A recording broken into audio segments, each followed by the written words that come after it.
Okay, so are we settled on the title of Midwestern Mysteries? Do we like that? Is that good? Yeah, I've told everybody I know. Okay, we're doing Midwestern Mysteries.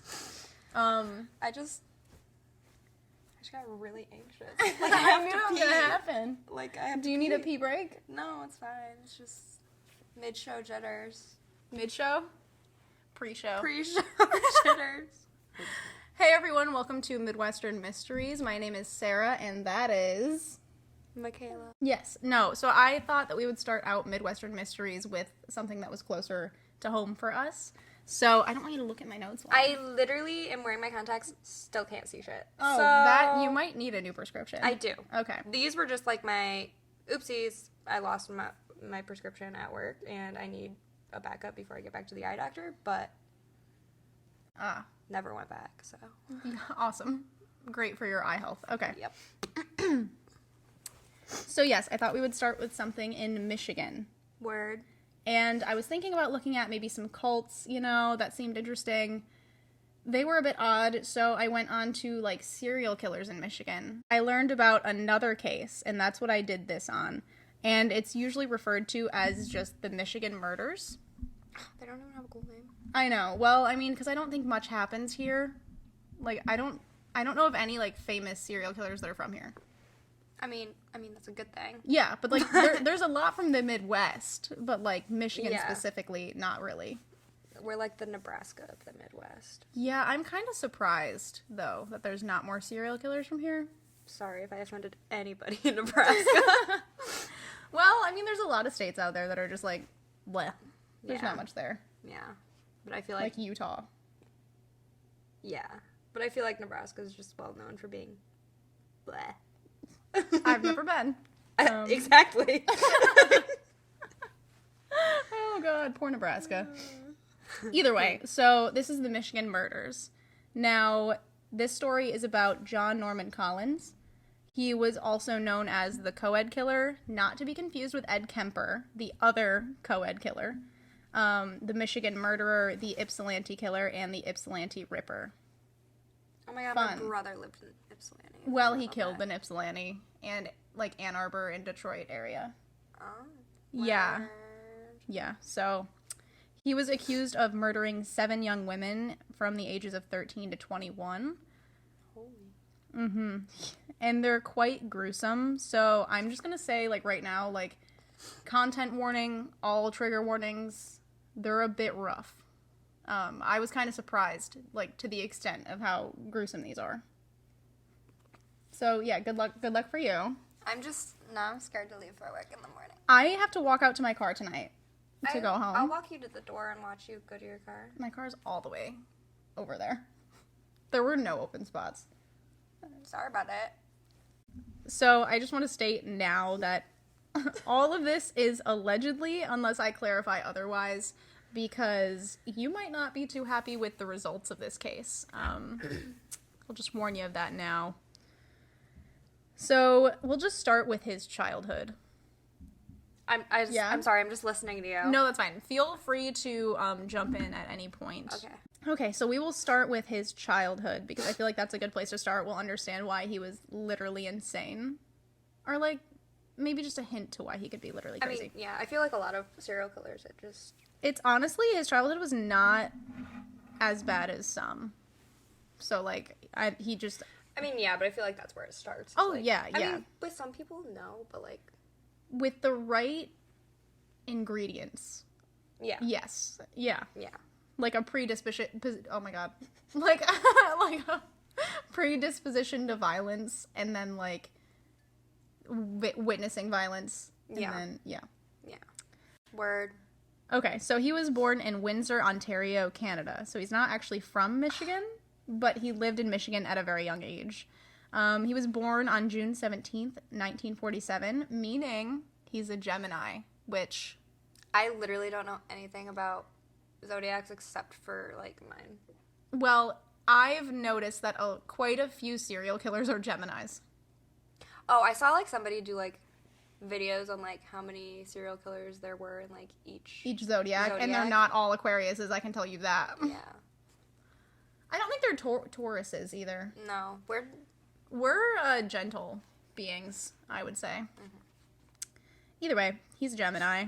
He is the youngest of 3 siblings, and his mother's name is Loretta Collins, and his father was Richard Chapman.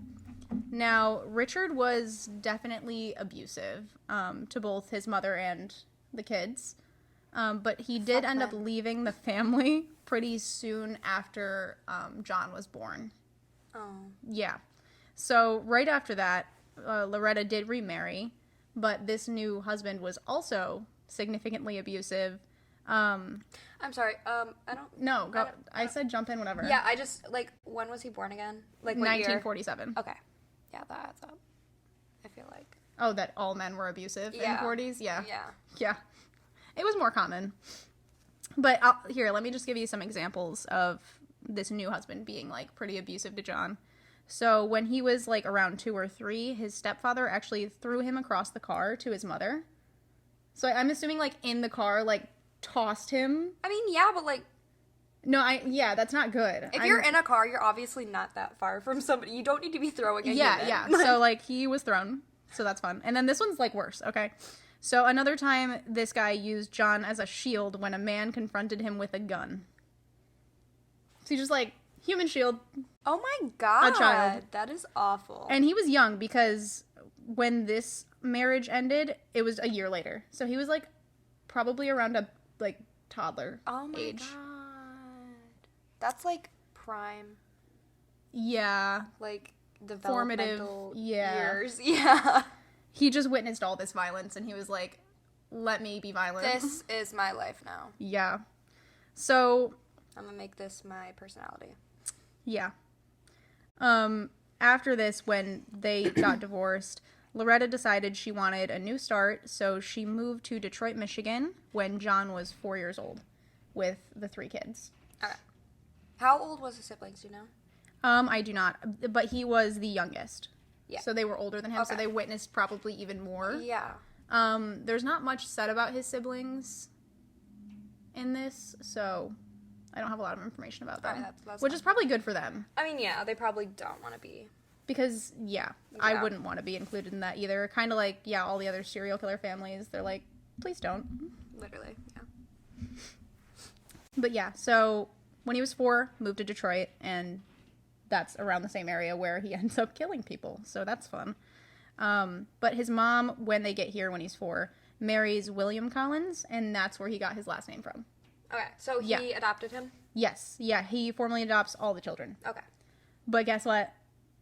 He's also terrible. So he ends up being an alcoholic, and he becomes abusive to both Loretta and the children. Oh, awesome. Yes. Yeah. So that marriage ends in 1956. She just cycling through these men. Cycling through these toxic men, though. These horrible men. Yeah, like... They're, well... Yeah. All men suck, but those ones were specifically not good. Like, after a couple, she should be like, maybe I should take a break. Maybe I should... Yeah, you'd think she would, like, not want to be married for a little bit there. Literally, but she just kind of, like, back to back was like... But I mean, also the time period is, like... Yeah, you can't really be a woman without a man. Yeah. And, in, like, the 40s, 50s. Especially with, like, 3 kids and, like, trying to get a job as a woman. Oh, my God. But, so, yeah, they're moved to Detroit, and when John was 9 and he's in elementary school, he has already, like, suffered a decent amount of abuse. Mm-hmm. You know what I mean? But he's still doing great in school, and teachers definitely loved him. They referred to him as an all-American boy, which I don't, whatever that means. Yeah, I don't, what does that mean? Just wait. There's weird, like, we'll get there, but there's other confusing things here. Like, okay. He's an all-American boy. Ew, I kind of, like, don't like that. Okay. Either way. So, like, does he... I don't know. I think he, like, was into sports. I don't know about elementary school. I was just gonna say, like... But in high school, he did play some sports. Like football, baseball. Yeah. And it just gives me, like, Pillar of the Community vibes. Cherry pie. Cherry pie? Apple pie? What's American? Burgers? No, but, like, there's... American Pie. That's a movie. Oh, yeah, that is a movie. I was confused. Oh my God, okay. Cut that, please. I will be including that. Okay, cool. So in high school, he attended St. Clement High, which was a Catholic school. So that's awesome. That proves that Catholic school doesn't help serial killers. And he graduated as an honor student at the age of 18. And an honor student. Yeah, and he was the tri-captain of the football team. Do you know what that means? I don't know what that means. I don't know what tri-captain is. I there don't three either. of them? Maybe? Hold on. We sound like stupid girls right now. Well, like, just wait, because let me just keep listing while you research. Okay. So he was also the star pitcher of the baseball team. Is that like an official role you get? Okay, so tri-captain means he, a lot of people probably know this, means that he was captain of all 3 seasons of sports. So like 3 years. An athlete He was a who captain. is the captain of all 3 seasons of sports. All 3 seasons? Of sports, just sports. Either way, But I feel like, okay, I'm still confused. there's 4 seasons. Yeah. Well, like, but 4 seasons in 4 years is what you're saying? Yeah, I mean, Yeah. I think so. So maybe he was only the captain for 3 years. Maybe he was only on the varsity team for 3 years. Oh, yeah. Because usually you start on the JV. Yeah, you're usually at JV for like 2 years, I thought. I was only on Just JV one? for... Yeah, but you're good. I was only on JV for 1. For cheerleading? Yeah, and I was actually on varsity for competitive, all 4 years. Okay. Either way, We only had 1 team. another thing. He was president of the C Club. Does that mean anything to you? C as in S-E-A. C. The letter. I looked it up. Literally I don't means know what it is. Absolutely nothing. I like couldn't figure it out, but President of the Catholic Club? Oh my, that might the Christ Club? Mhm. Yeah. Probably. Okay. We went to public school. Yeah. I'm also going to include all of the sources. Yeah, no, I'm also going to include all of the sources in like the description of this because it's too hard for me to try to explain where I got all this information. But they'll be linked in the description. She cites her sources. Well, I have to legally, I think. I don't want to get in trouble. She does APA style. No. I really hated doing that in college. 11-point font. No. Okay. So that's his high school career. Graduates as an honor student. He's doing real good, man. And then he goes to college. So he attended Central Michigan University. Oh, CMU. Yeah. Yeah, no, and then he transferred to Eastern Michigan University. That's where my brother went. And Oh my god, no he didn't. Ypsilanti. Yes, he did. Eastern. He killed so many Eastern students. That's where my brother went. That's where my sister went too. Oh. Both only went for a year. But still, they were at the same campus that he abducted women from. Just wait. Yeah, but it also was 20. It wasn't. No. I'm not saying like they were there in the 70s, 60s. My mom wasn't even born yet. In the 60s. Okay. Sorry. You're fine. I just got way off topic. No, I want to be able to do that. I think that's what makes podcasts fun, is like banter. I want to share facts about myself. Yeah. Okay. So he transfers to Eastern and he joins a fraternity called Theta Chi. I had to look at how to pronounce that because. I don't know anything about fraternities. But yeah, so he joined that fraternity. He also did some modeling. He was in a bodybuilding magazine. Everyone referred to him as kind of handsome. Like he wasn't ugly. So like he's a Ted Bundy. Yeah, but like I think he looks not cute. But it's because I know that he killed people. You think Ted Bundy looks not cute, or both him? Both of them. But it's because I know they killed people. Yeah. Either way, he's pretty tall. Ted Bundy was never cute. I agree. And if you saw, I can show you John Norman Collins. Yeah. He's not. I want to see a picture of him. Okay. Let me look him up. Post it on the screen right here, making Sarah do extra editing. Oh, I'm going to have to already edit this entire video because I'm going to mess up a couple times too. Ew. See? He's not cute. I mean, wait. No, back. he looks a little bit like Sam Winchester.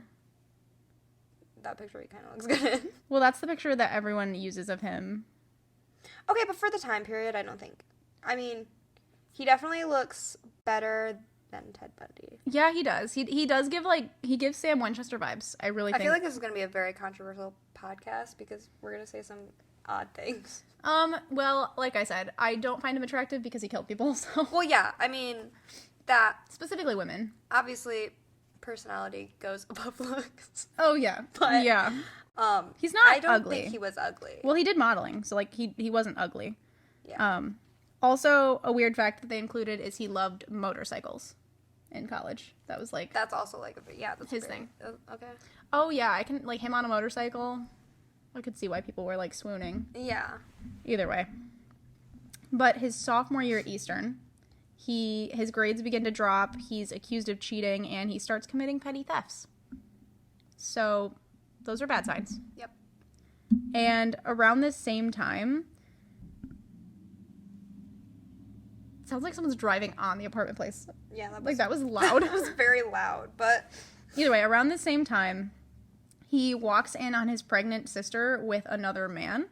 Now, the only way I can, like, understand that is, like, she was pregnant with someone else's kid. Yeah. Yeah. And he was not happy about this. He beat the man until he was unconscious and then beat his sister until she bled, calling her a tramp.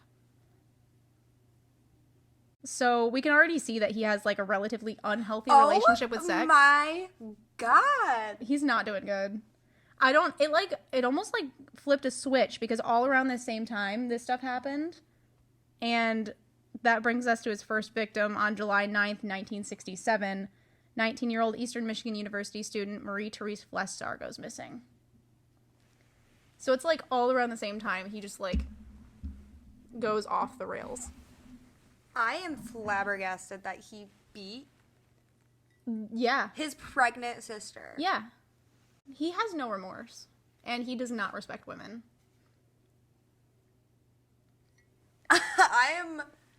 She was too stunned to speak. So, Marie-Therese Flestar was last seen alive on the evening of July 9th, 1967. You're snacking? You're snacking on some Minims? Minims. Minims. I'll try to go far away from the microphone as possible so you all don't have to hear me chew. Oh gosh, you shouldn't have to be that far. Because I mean, look at how high my line is though when I'm talking. True, yeah, because you're the top one. Get some ASMR going in there. Okay. Okay, are we listening? Are you good? Yep. You ready to listen? Okay. So her neighbor saw her walking towards her Ypsilanti apartment, and he witnessed a young man in a blue-gray Chevy pull up next to her twice, trying to, like, talk to her. And she shook her head both times and walked away from the car.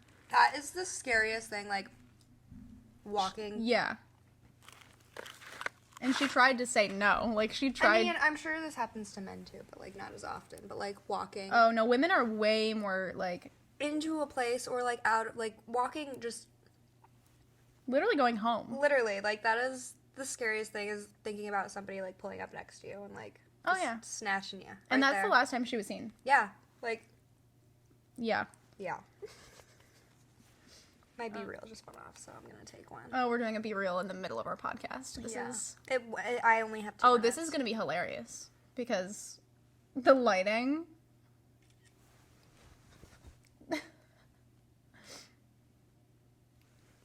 Oh, well, I was not ready for that, but it's okay. Okay, go ahead. So, about a month later, on August 7th, 1967, a nude body of a woman was found by 2 15-year-old boys on an abandoned farm in Superior Township. The body was badly decomposed, as it was, like, summer, and it was about a month later. Oh, and, God. Yeah, and using dental records, they did identify it as Marie-Therese Flestar. So, the pathologist was able to tell that she had been stabbed approximately 30 times in the chest and abdomen. That's rage. That's almost like a crime of passion. Yeah, but I think it's just a hatred for women. Yeah. But, don't worry. This is the worst part. Don't worry, she says. Her body had also been mutilated. This one makes me nauseous to have to say. Her feet had been severed just above the ankle. Her thumb and some sections of her fingers were missing on one hand. And one forearm had been severed from her body. Oh and my just God. wait, these missing appendages were never found. Doesn't that make you feel icky? That does. Like, That just gives me the ooh. They're just gone. He did something with them. I don't think he ate them. He didn't. That doesn't seem like his vibe. It's not part of his MO. Okay. Because I don't think there's missing body parts of any of the other victims. What do they call it on Criminal Minds? I don't know. A behavioral analyst? No. What? I won't think of it. Okay. Just keep going. I'm laughing purely out of nervousness, not... This isn't funny. Yeah, no. Okay.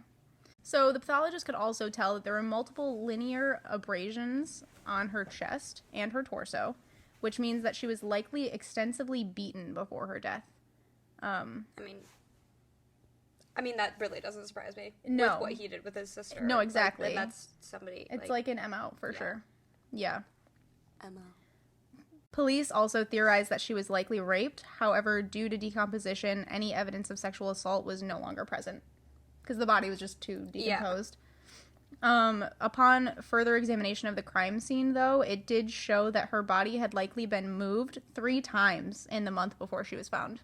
How did they know that, though? Like, how do they know how many times it's been moved? Well, they can probably see, like... Because she wasn't moved very far. Oh. She was, like, in the same wooded area, but, like, had been moved. Oh. Like, I think it was, like, 10 feet or so. Odd. Yeah. I mean... But, like, an animal could do that, right?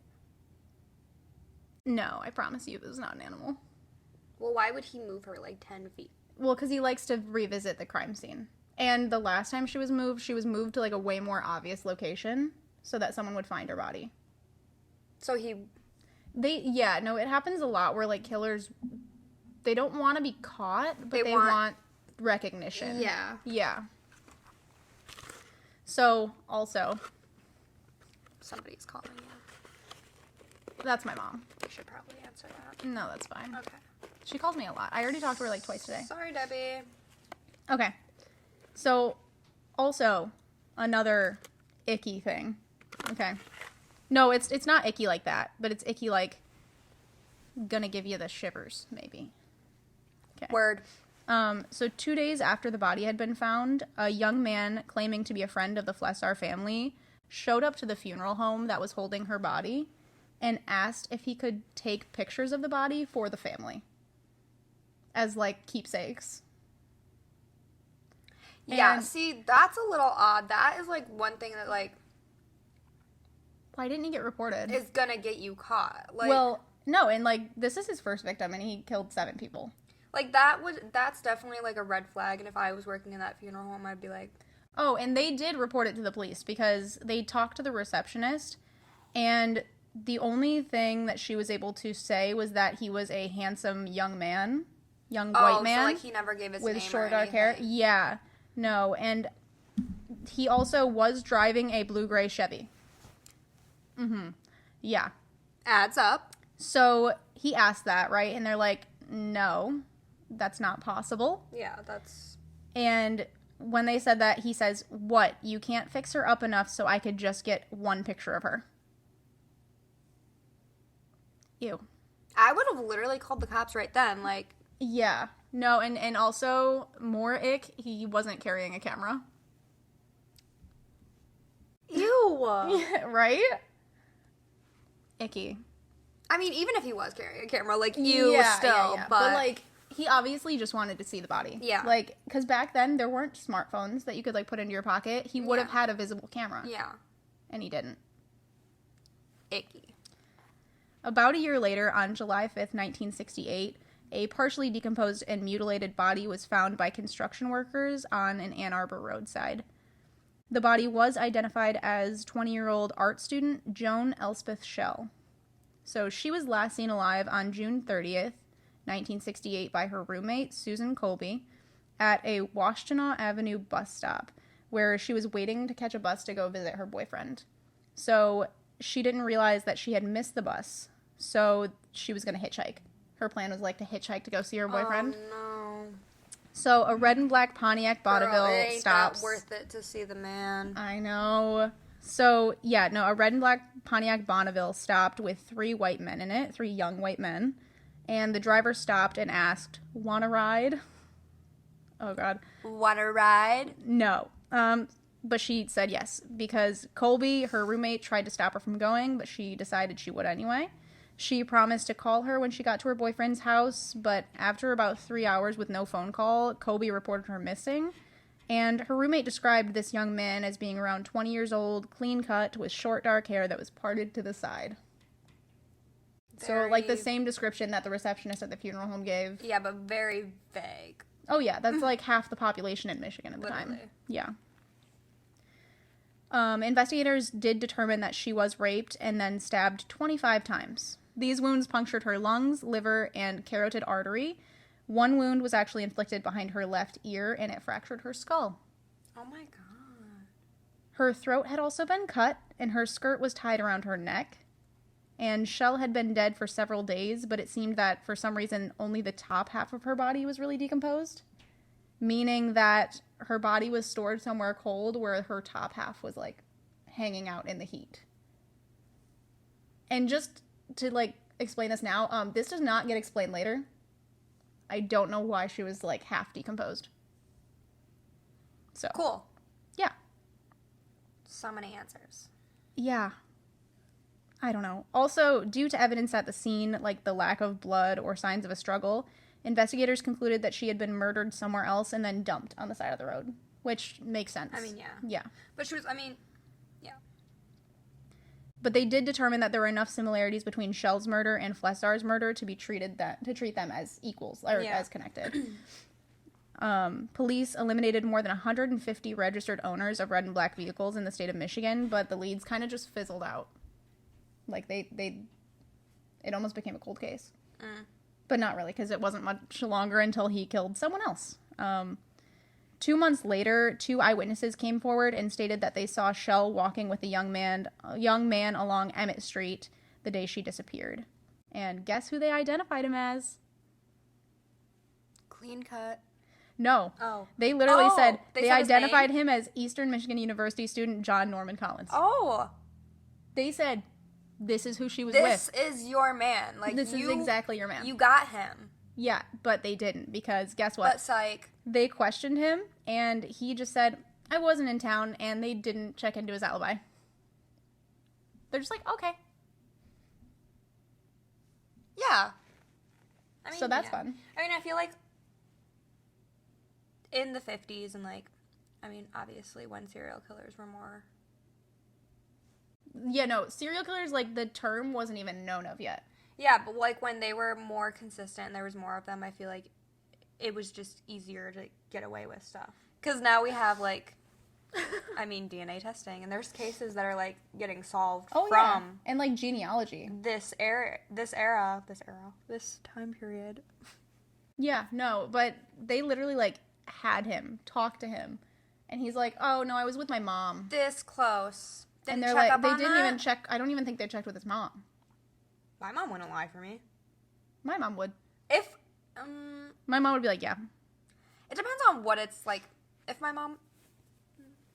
It depends on I don't think your mom would, because she's like, good and independent, and I don't know. My mom just loves me. Oh. My mom loves me. You know. Yeah, I know. Your mom loves you. Your mom and my mom are just different people. I guess it really depends on my mom's a little crazy, I guess is what I'm saying. It depends on, like, what the cops would be asking. Like, what are they trying to accuse me of? Actually, my mom would not even think of it. She'd be like, no, we weren't together.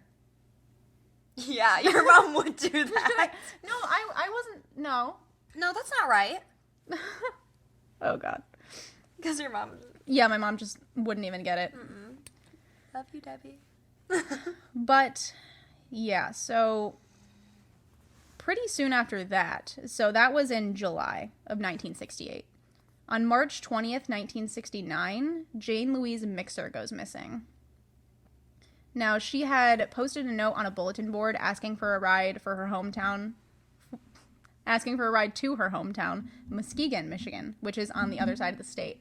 Now, do you want to pull out your hand and do the Michigan thing and tell them where it's at? Or do you want me to do it? Can we both do it together? We can both do it. So I'm going to explain. Over here is, like, the Detroit Ann Arbor area on this side. And then Muskegon is... Muskegon's all the way over here. Over here. All the way on the other side. Somewhere. Yeah, right about... I honestly don't know where that Muskegon general is. area. Yeah. I do, because it's like right to the lakeshore from my parents' house. Oh, so it's on the lakeshore. Yeah. Okay. Yeah, it's literally... That's where I was touching, like right over here somewhere. Yeah, there's a Muskegon beach, so... I thought it was like down here more. No. Either way, so she was trying to get a ride to Muskegon, Michigan, but unfortunately her body was found the next morning, fully clothed. Her body was kind of different than all the others. She was covered with her raincoat, and there was a Sorry, my I don't know if that was picked up on the microphone, but that was quite loud.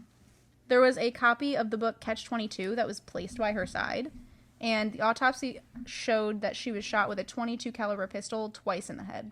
So I don't know if that was like a reason why Catch-22 and a .22 caliber pistol. Yeah, I don't know what that book is about. I don't either, and I didn't look it up.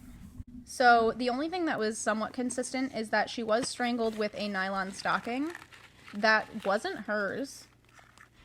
So that's interesting. But that's the main consistency between the cases, is they were all essentially strangled or had something around their neck.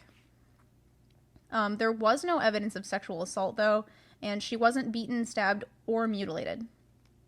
So she was just strangled. Yeah, so it was kind of weird. It doesn't really fit in with the other cases, but they still attribute it to John Norman Collins.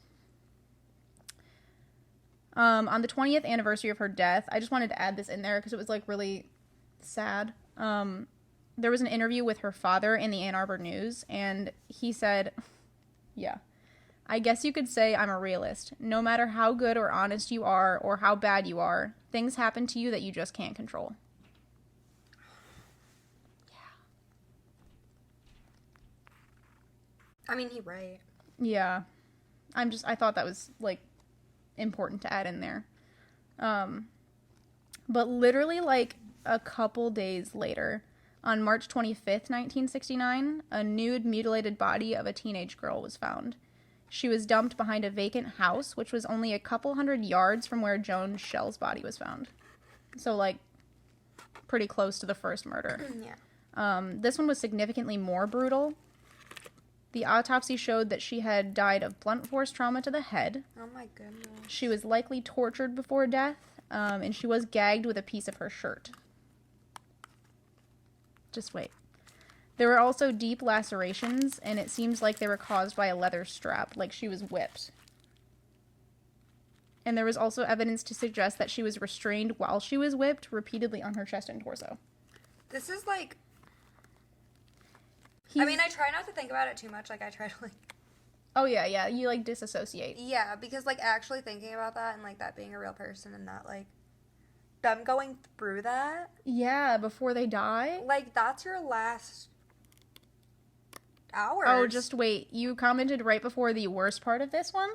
Awesome. I hate having to say this out loud, but a stick from a nearby tree was inserted into her vagina. Oh my god. Yeah, this man hates women. Like, this is for sure, like, a rage against women. Yeah. Oh my god. There was also a garter belt tied around her neck, and unlike the others, it seemed like she had been killed in the same area where she was found.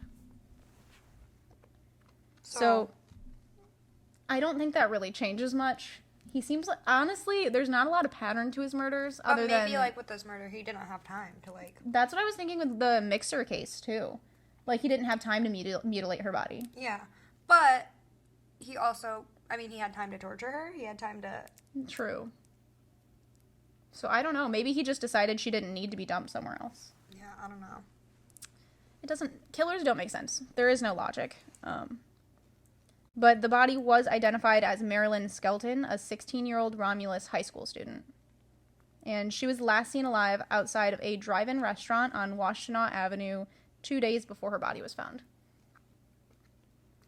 So at this point, the public's like, oh God. Mm-hmm. And the police are like, we need to do something. So they decided to create a dedicated task force. About time. So they decided to create a dedicated task force to solving this because they're like, this is a problemo. Okay? So what happened was 5 separate jurisdictions where basically all the bodies were found or the women went missing from. They joined together to create this task force. Okay. So there was 5 jurisdictions in this, and it was a total of 20 investigators. So as they started looking into this, they realized this killer had a type for sure. Women, but specifically brunette Caucasians, except Jane Mixer, and all had knife wounds to their necks except Jane Mixer. So you see what I'm saying? Like she doesn't really fit into these. But they did all have an item of clothing tied around their neck. And they were all found within a 15-mile radius of Washtenaw County. So it would be very unlikely for 2 serial killers to be operating at the same time in a small town in Michigan. Doing basically the same thing. Yeah. So they were most definitely connected. On April 16th, 1969, the body of a young girl was found on the side of the road again. She was wearing a white shirt and a bra, but they were both pushed up to her neck. It was determined that she was stabbed multiple times in the chest and genitals. Oh my god. There were lacerations across her breasts, butt, and stomach, and her cause of death was strangulation with an electrical cord that was still around her neck. There was also a handkerchief in her mouth, likely used to keep her quiet during, like, the torture. Mm-hmm. And there was no apparent evidence of sexual assault, but her shirt was pulled up, so I don't know. The body was identified to be Dawn Louise Bassam, a 13-year-old girl. 13? Yeah. That is insane. That is a child. That is literally So is a 16-year-old, but, yeah. That's young. That's, like, middle school. Yeah. So she was last seen alive 7:30 the night before, walking home from a friend's house. So yeah, that's what I'm saying. Like, walking alone outside is most likely where these people were taken from. Yeah. And, like, if I lived in that county area and this was going on, I would not go anywhere by myself. Like, yeah, but people always have the inherent thought of, like, it won't be me. It won't be me. It's never going to be me. Yeah.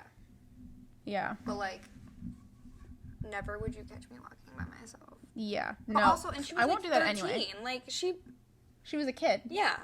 But, okay, so she was accompanied by her friend Earl Kidd for a part of the walk. But she did walk, like, the last 5 blocks by herself. That was it. 5 blocks? Yeah, along the railroad tracks. Yeah. And in an abandoned farmhouse nearby, police did find her sweater, and, like, another piece of her clothing, as well as a piece of the same electrical cord that was used to strangle her, and what looked like fresh bloodstains. So that's probably where she was murdered. So, yeah, like, that was probably the crime scene. That is terrifying. And the killer likely revisited this scene as more items were found that were linked to one of the other murders in that farmhouse after the police had searched. So the police had searched the farmhouse, found the original things, and then came back, and then there were things linking to the other cases. So he was like... He was coming back, and honestly, like, teasing them. Yeah, that's what I was going to say, like, teasing. Like, he's honestly like, haha. Yeah. Yeah. So that's icky and creepy. And soon after that, on June 9th, 1969, 3 young boys came upon a partially nude body of a young woman in a field near the abandoned farmhouse. So, close to where everyone else was found. The victim was later identified as Alice Elizabeth Callum, a 21-year-old University of Michigan graduate student. She had disappeared 2 nights before that, and she was last seen walking home after a party. She had multiple lacerations and stab wounds, as well as a gunshot wound to the head.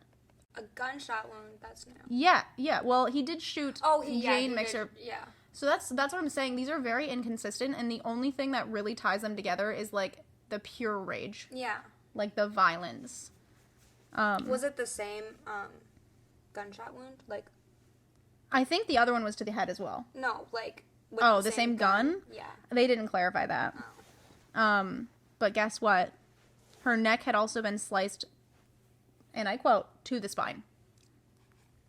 So, that's fun. This is also not good. All of this is not good, but, like, some of these are just harder to say. She had also been raped, but they were unable to tell if it happened before or after death. Oh my god. Yeah, and he did like to revisit crime scenes, so I wouldn't be surprised if it was after death. I literally hate this man. Yeah, and it was thought that he also, when he came back to the crime scenes, did some of the mutilating. Like, it wasn't necessarily when he killed them. That is disgusting. Yeah. So, in July of 1969, after this body's found, the public starts to panic more, which caused the police to work even harder to solve these cases. So, they had a psychic come in, Peter Herkos. Okay? They literally brought in a psychic. Yes. And he did predict correctly that the perpetrator is under 25, was not born in the United States, and rode a motorcycle. He also identified where all the bodies were found and provided information about the murders that was not known to the public.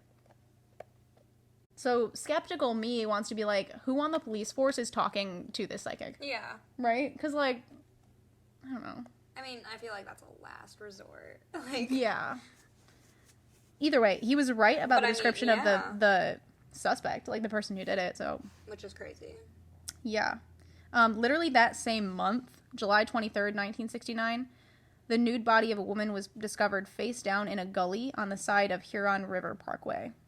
She had been severely beaten around her face and body, blunt force trauma to the head, of course. She had also been chemically burned with a corrosive substance, like an acid. So that's new. Yeah. She was also forced to ingest that substance. Similar. So scary to think about. Yeah, no, this is like bad. I didn't expect this to be as brutal as it was. No, like it's getting worse the more you read. Yeah, no, and it's quicker. It's like months in between this now, and like days. Like he can't like.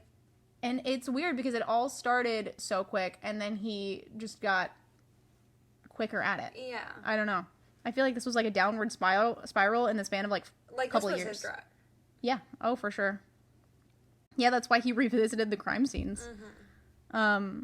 Similar to the other victims, she was also gagged, and she was raped, and her, actually, underwear that were not hers, or it might have been her underwear, that wasn't super clear, but they were inserted into her vagina. So, there's that. There was semen found on these, as well as some short blonde hairs that weren't hers. So that's weird. That gives me the ick. This woman was identified as 18-year-old Eastern Michigan University student Sue Beineman. So she was last seen at a wig shop downtown, and police were pretty sure that the killer liked to revisit his crime scenes, right? Mm-hmm. So what they did, this was actually pretty smart. They placed a mannequin where her body was. So they didn't announce that they found her body. They put a mannequin there. And they had officers watch the area. And around midnight the next morning, an officer witnessed a young man running from the gully, but guess what? They couldn't identify him or capture him. Why?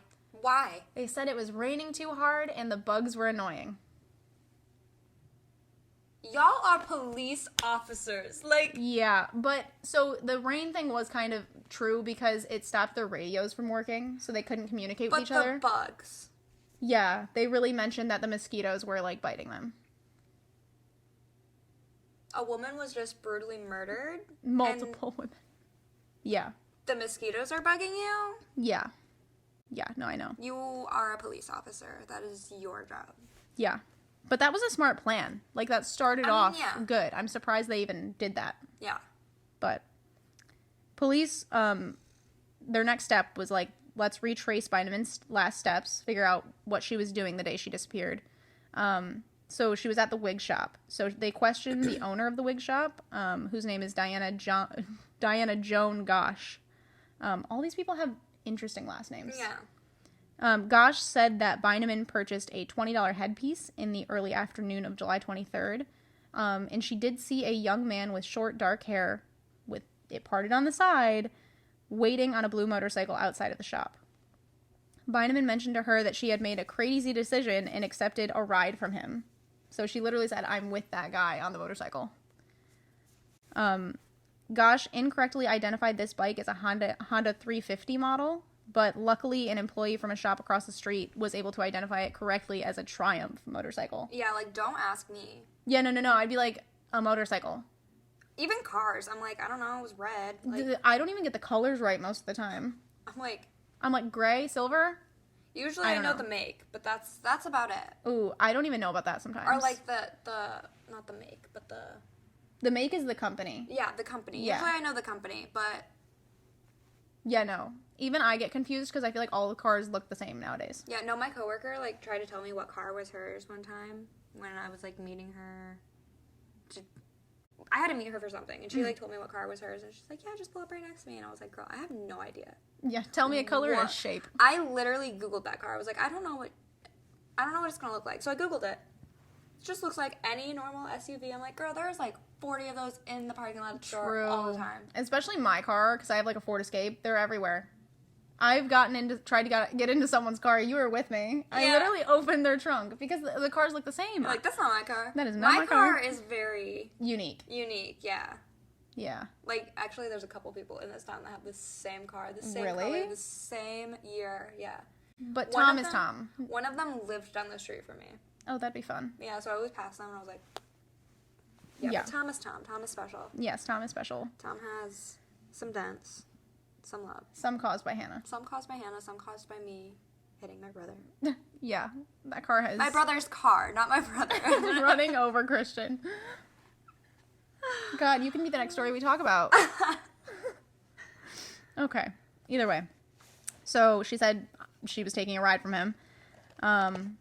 And a patrolman, Larry Mathewson, heard about this description of the bike and the person on the bike, right? Mm-hmm. And he goes, that sounds like my former Theta Chi fraternity brother, John Norman Collins. He had actually seen Collins riding that same motorcycle that day near the campus. Like, he was there, and the patrolman saw him. So, on July 25th, 2 days later, Mathewson questioned Collins on his whereabouts on the day of the murder.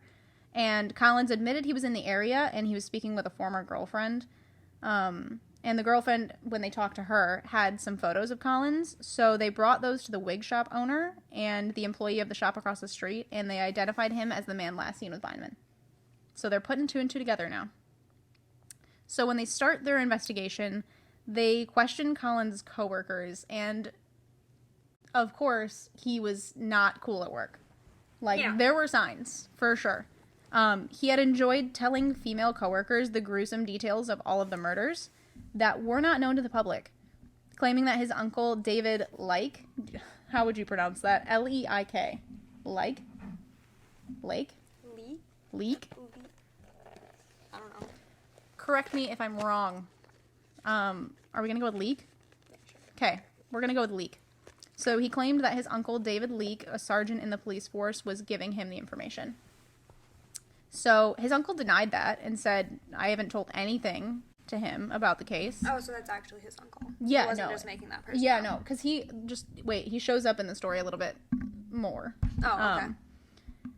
Investigators also determined that he had either been acquainted with most of the victims or lived near them at some point.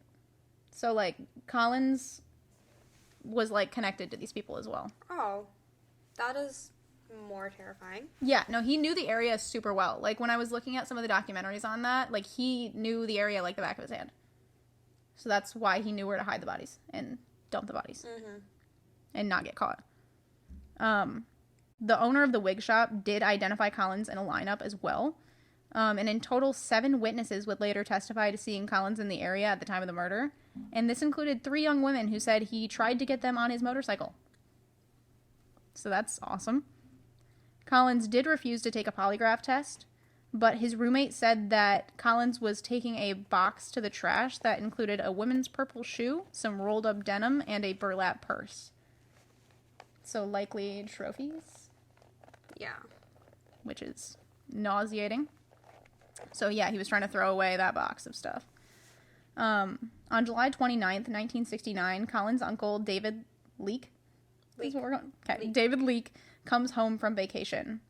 Collins was actually watching his house while he was gone, and therefore had total access to the home. Can you see where this is going? Mm-hmm.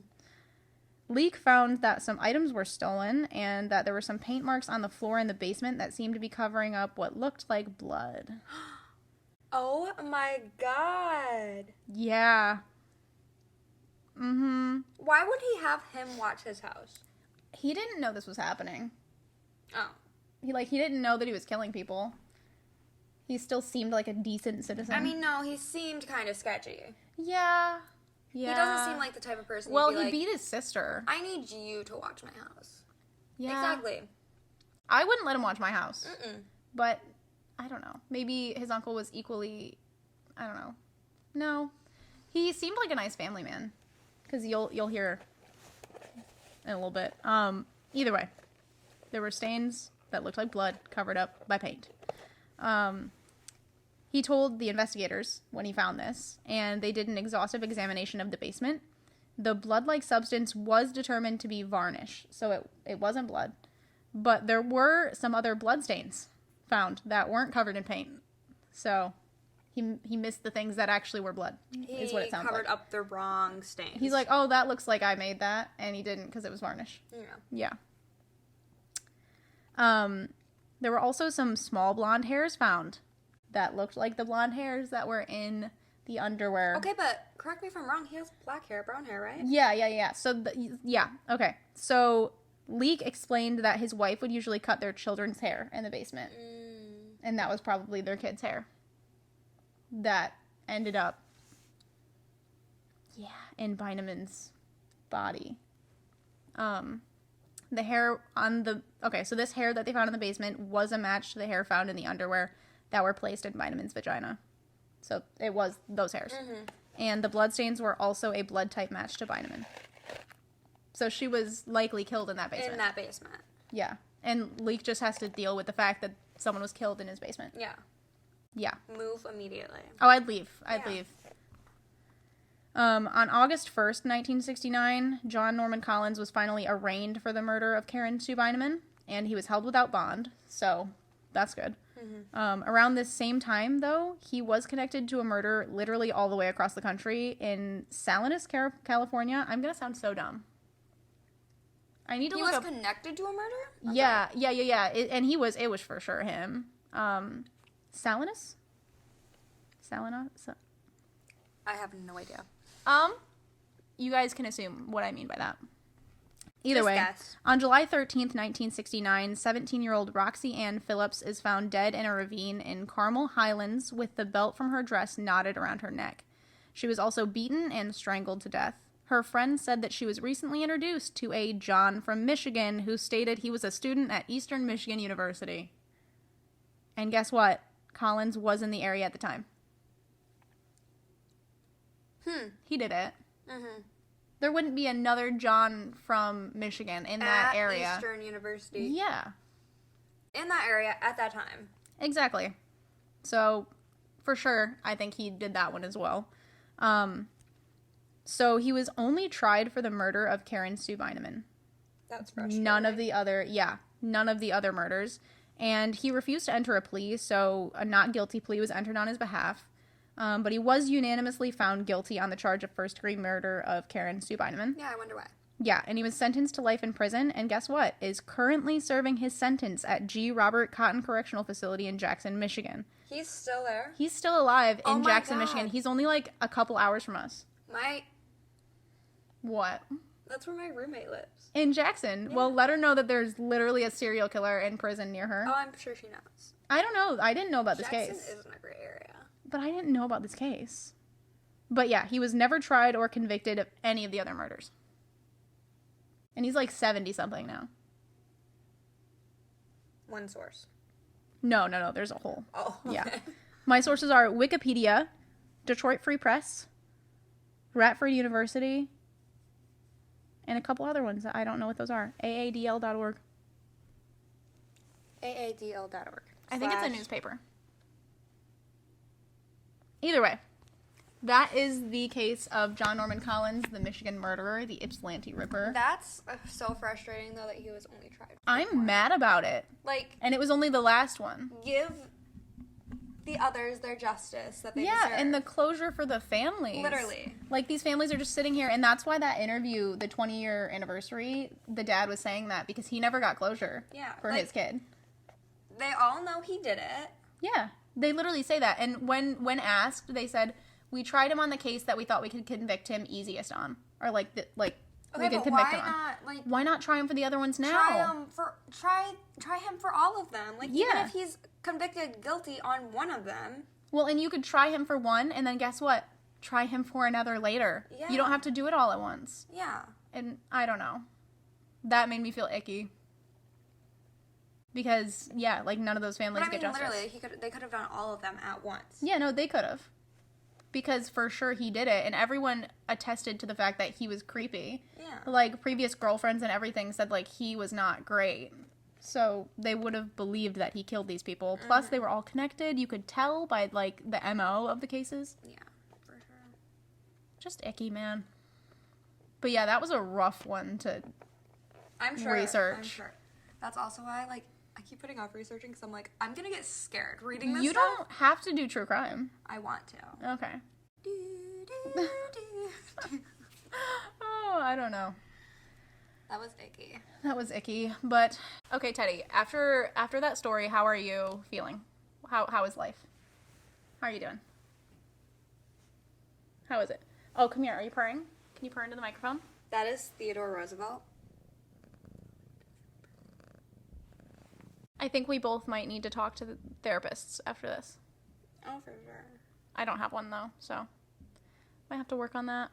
Lord help me. So we're gonna go. Okay, I'm gonna quickly do it because the cat is trying to attack the camera.